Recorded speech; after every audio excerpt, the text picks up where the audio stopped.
ജഡ്ജിയും അഭിഭാഷകരുമെല്ലാമുള്ള കോടതികളും കോടതി നടപടികളും നേരിൽ കാണാൻ കഴിഞ്ഞത് വിദ്യാർത്ഥികൾക്ക് പുതിയ അനുഭവമായി.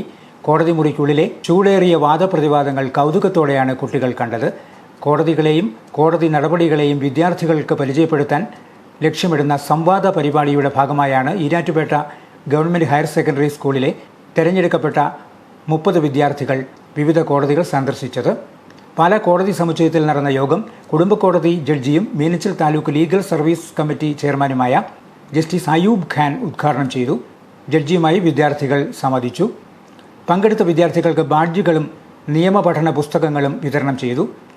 അഡ്വക്കേറ്റ് തോമസ് ജോസഫ് തൂങ്കുഴി നിയമബോധവൽക്കരണ ക്ലാസ്സിനും റൂണിയ എബ്രഹാം മോട്ടിവേഷൻ ക്ലാസ്സിനും നേതൃത്വം നൽകി. Legal service committee secretary Sonia Joseph, legal service committee പ്രതിനിധികൾ VM Abdulla Khan, professor KP Joseph, അധ്യാപകരായ സിന്ധുമോൾ KS, ജോബിൻ C എന്നിവർ പങ്കെടുത്തു.